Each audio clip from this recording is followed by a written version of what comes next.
Hey everybody, welcome back. I have another heritage layout to share with you guys. Today I'm using this photo of my great-great-grandparents taken in front of their house in New Jersey. They emigrated from the Netherlands in the 1880s, and I thought this would be a fun picture to scrap and kind of a different kind of story to share with you guys today. So I'm using Crepe Paper's Wonder collection. Here I have the puffy stickers, the cardstock stickers, and the chipboard. And then I pulled a few pieces of pattern paper from this 6x6 paper pad, and I'm going to end up cutting these up into triangles to put on my layout. This paper is going to be my background. It's from Crepe Paper's Craft Market, and I'm going to use the side with the polka dots. Now I want to keep the side that has the tape strips in the top left, so that means I cut 3 inches off of the right side of the paper. Unfortunately, it cut the polka dots in half, which I'm not crazy about, but it's not a deal breaker, so I can live with it. So what I'm doing here is I'm taking the 6x6 pieces of paper and I'm cutting them down into 2x2 squares, and I didn't make you watch all that. And then when I had finished that, I looked at the offcut of the background paper, and I really liked that mint color and decided to bring that in too. So I'm pleased with how that turned out. Next, what I'm going to do is carefully cut each 2x2 square down the center to form a triangle. This is something that Paige Evans does a lot, and I really love the effect that it gives. It would be much easier if I had a 2-inch square punch, but I couldn't bring myself to buy one knowing that I have a paper trimmer, and it's actually, a little therapeutic cutting these strips of paper, and it helped me reflect on, what I was going to journal about. So what I'm going to do is I'm just indicating there that I do not like that those polka dots are cut in half. So then I'm going to arrange these triangles on the page, being careful to leave a little bit of white space in between each shape because I don't want them to rest next to each other. And just forming some random patterns, letting the shape guide me, and I end up putting all of the pattern paper down and I realize it's just too much, and so I fiddle around with it a little bit and move some spaces. I end up keeping the darker colors towards the bottom to ground the layout, and so you will see that I moved like the brown corrugated paper down to the bottom as well as the floral teal paper, and then I'm going to remove some of the triangles to give me some white spaces. Okay, so now that I have the paper the way I want it, I'm going to go ahead and adhere it down. If I had a sewing machine, I would love to sew on this layout, and then I would kind of like ruffle up the edges of the paper, but I don't have a sewing machine, and I'm not going to hand stitch it since my time to scrapbook is limited, so I'm going to live with it like this for now, but I really love that effect and wish I could do it. So next I decide to map the photo, so I'm going through what's left of my 6x6 pad here. It kind of fell apart the very first time I used it, so it's in like 4 large pieces. So I'm just going through that, and I end up choosing this brown corrugated paper. And fortunately I had a 4x6 inch scrap that was large enough to mat the photo, so that worked out well.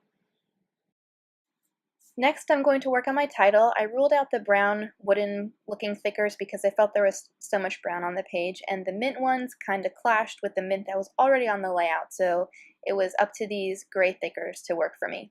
I didn't have any E's, so I had to make one out of the abundance of F's that I had left, and I really like adding the gray to this layout. I really like that I have pretty much all 3 neutrals, a black, a brown, and a gray. So the title of this layout is Henry and Julia. If you've been watching my heritage layouts, you've noticed that I've been doing pages that introduce each couple in my family, and so this is just another one of them, but I have kind of a different story to tell with these two.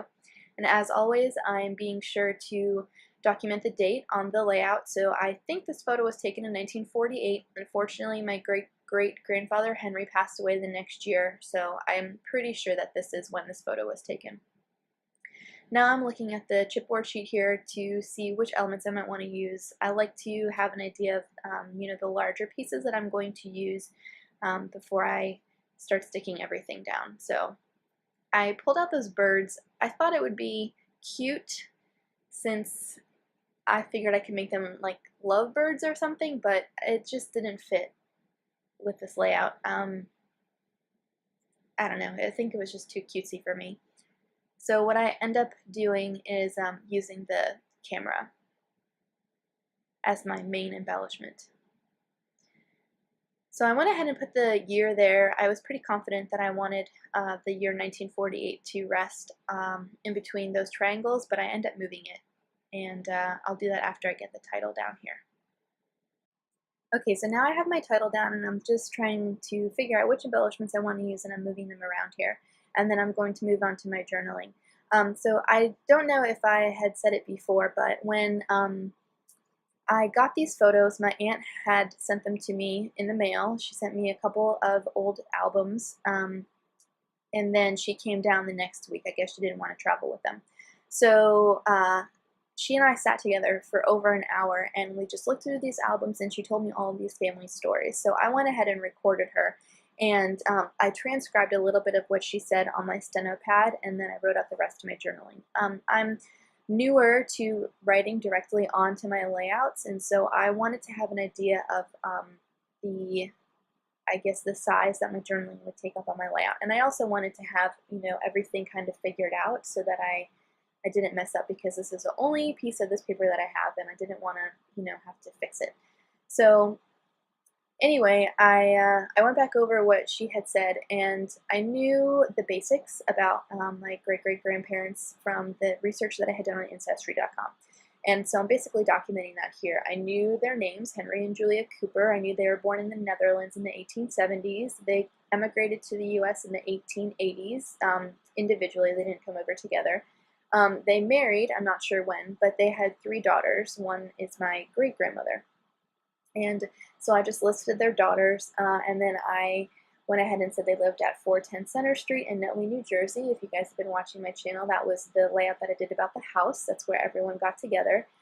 He was a jewelry maker and she was a housewife. I was able to determine that by the census information that they had given. According to the family, my aunt, she was not your typical housewife. Whenever she would get upset with her husband, they would get in an argument. She would board a ship back to the Netherlands and leave him with all 3 girls for months at a time. And I just thought that was interesting, so I documented that. And that's basically what I was writing there. So I wanted to move the year 1948 over to the bottom right and use that arrow to point to the journaling. So there's a little bit of trapped white space there, and I found this sticker from the sticker sheet that says "Fantastic." And I loved that, so I wanted to put that next to the journaling because it is the absolute opposite when she did that, I'm sure. And that's it. Here's a look at my finished layout along with a few close-ups. Thank you guys so much for joining me. I love sharing these stories with you, and I hope that I'm inspiring you to document your family's history. I'll be back next week with a brand new layout. See you then!